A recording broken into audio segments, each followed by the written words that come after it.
Olá, sejam muito bem-vindos a mais um Dicas da Beta. Quem acompanha os conteúdos do Projeto Acolher Perdas e Luto sabe que a gente prefere substituir a palavra perda por partida, no caso do ente querido. Mas no caso das perdas secundárias, não existe uma palavra que possa substituir. Realmente são perdas. E é essa a expressão que os especialistas utilizam, perdas secundárias. E do que elas se tratam? Bem, o enlutado vai perceber que alguns dias, semanas, até meses após essa perda primária, que é a partida do ente querido, aí ele será afetado por algumas perdas em diversas áreas. Essas perdas são chamadas secundárias, não no sentido de que elas estão em segundo plano, de que elas são menos importantes, e sim de que elas são resultado, elas são consequência daquela perda primária. Nós trouxemos esse assunto hoje não para sermos alarmistas, para trazer mais dor, e sim para trazer luz sobre esse assunto, para trazer instrução, esclarecimento, orientação. Afinal de contas, se nós soubermos identificar quais são essas perdas secundárias, nós poderemos prever, poderemos ficar mais habilitados, mais capacitados para lidarmos com elas. Então, vamos ter aqui alguns exemplos de perdas secundárias. Perda número 1, a perda da segurança financeira. Eu considero essa a perda mais fácil de ser identificada, porque ela é material, ela é concreta, e ela ocorre com a morte daquela pessoa que era provedora da casa, ou até mesmo daquela pessoa que colaborava, que compartilhava das despesas. E com a morte dessa pessoa, esse núcleo familiar será diretamente impactado e passará, infelizmente, por uma instabilidade financeira. Perda número 2, a perda nas relações sociais. É incrível como as mortes podem trazer o melhor e o pior de nós. Você pode se decepcionar com aquele amigo que sempre foi fiel e se surpreender com aquela outra pessoa que era mais distante, mas que hoje faz parte da sua afetuosa rede de apoio. Porque existe esse movimento, existe essa mudança de papéis nessa perda secundária. É aquele amigo que se afasta, se distancia, porque simplesmente não sabe como lidar com seu luto. É a família que no conflito após a morte também começa a brigar, começa a se desentender.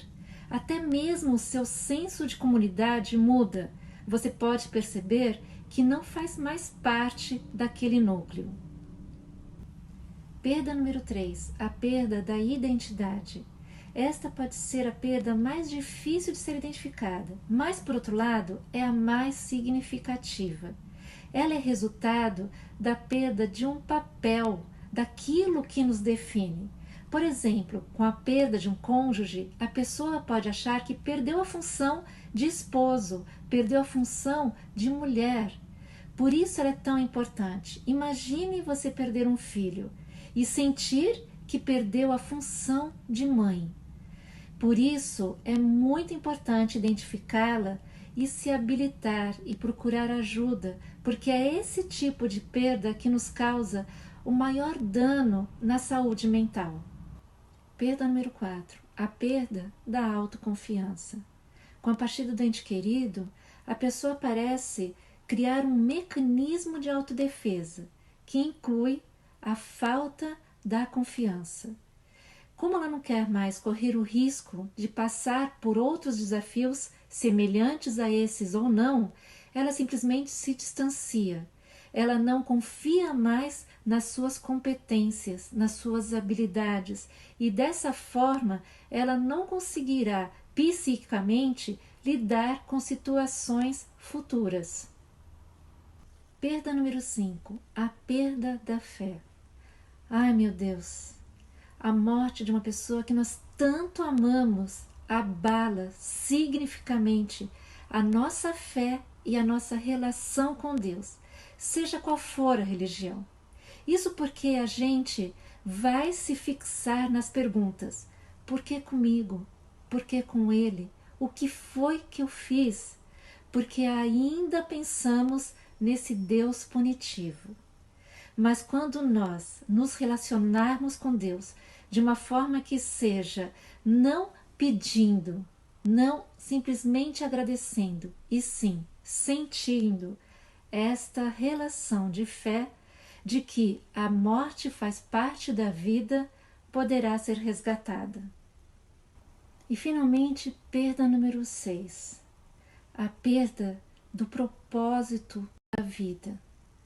A pessoa que passa, pelo luto, que passa pela morte do ente querido, ela vai sentir um vazio, ela vai sentir a perda dos sonhos, dos objetivos, a perda da esperança no futuro, a perda de um propósito. Qual o sentido da vida? Porque tudo fazia parte dos seus planos com aquela pessoa. E ela então, ela vai perder o sentido da vida e vai ganhar uma vida sem sentido. Por isso eu digo, todos nós podemos reencontrar o propósito.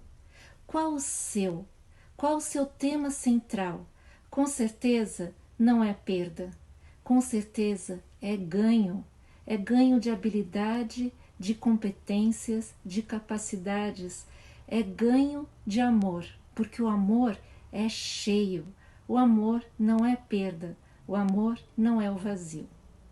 Bom, esse foi o nosso Dicas da Beta de hoje e eu vejo vocês no nosso próximo sábado com muito ganho.